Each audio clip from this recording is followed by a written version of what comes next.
Welcome in, everyone. I hope you guys are doing great wherever you're watching from. Today I'm filming this on May 6th, and we have major news as a Russian helicopter has been blown out of the sky and shot down. That is right. A Russian helicopter has been shot down. And at the same time, there have been calls now for Russia to start using their nukes, and Russia will soon test nuke-capable weapons. Breaking news coming in as we are filming this. And we have massive news strike video, including a kindergarten in Ukraine that was hit by the Russians in an atrocious war crime. So we got a lot to get into. Before we get into it, as always, please make sure to like and subscribe. Totally free. Cost you guys nothing at all. Huge boost to the channel. Let me know all your thoughts in the comments below. What do you think about the helicopter getting shot down? Will nukes eventually be used? How will this war end? Get active in the comments below. Hit the notification bell. All notifications turned on. You won't miss a thing. And then Instagram, David Hookstead, XD Hookstead. That's where you can find me on social media. My DMs are wide open. Reach out with whatever you got. Now, let's get into it. So right here we have reports from Aussie Technical that multiple Russian aviation mill bloggers are reporting the loss of a Russian Mi-8117 helicopter. An internal flight message from fighter bomber announcing the death of everyone in the helicopter, saying "Earth above, sky warriors." So this is a Russian Telegram account announcing that a Russian helicopter has been shot down and destroyed.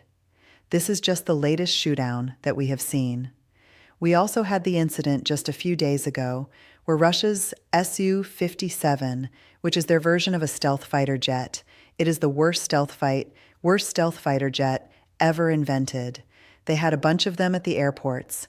The Ukrainians successfully attacked and blew up an unknown number of Russia's lone fifth-generation Su-57.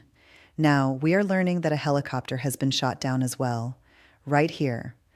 Further reporting that yes, the Russians did have a helicopter shot down. So they've had multiple fighter jets shot down. Now they have a helicopter shot down. They had the Su-57s on the tarmac shot down. The Su-34 fighter bombers on the tarmac that were hit. They had transport planes that were shot down. And this is all happening over the last 6 to 8 weeks or so as the war in Ukraine continues to rage. Now stick with me here because people are now calling for nukes to be used. The Russians are calling for nukes to be used. But first, some details on this kind of helicopter. This is a twin-turbine engine helicopter designed by the Soviet Central Hydrodynamic Institute in the 1960s and introduced in 1968. Russia continued the production until 2024.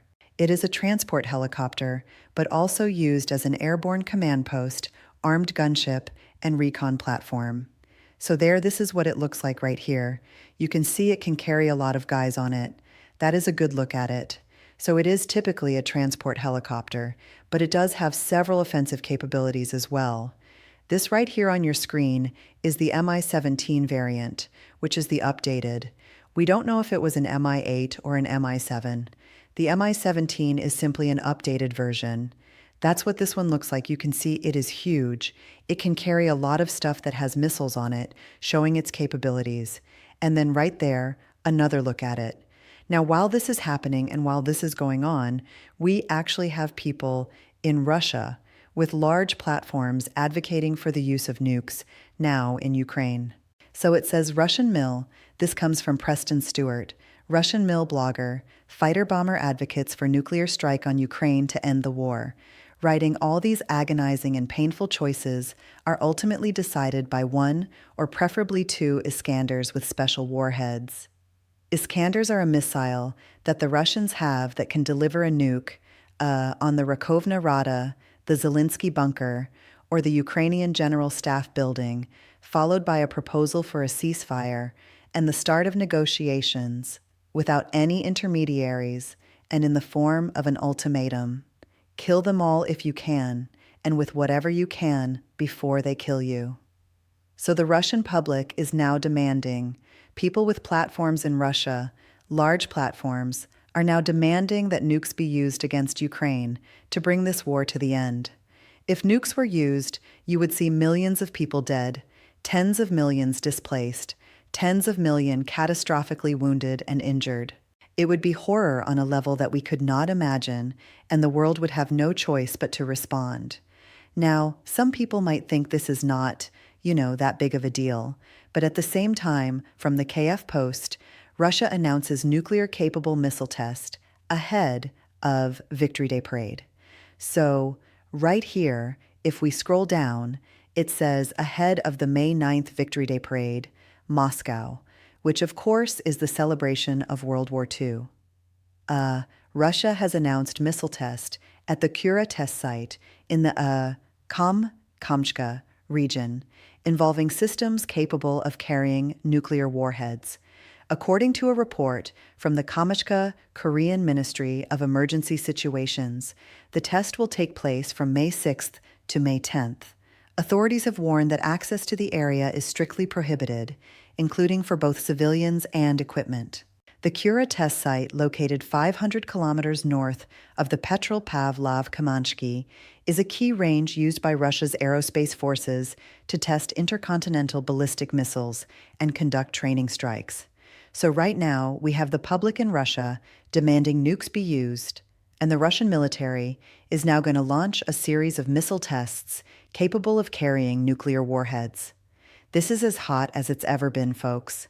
This is incredibly serious, and it goes to show that this situation is far from over.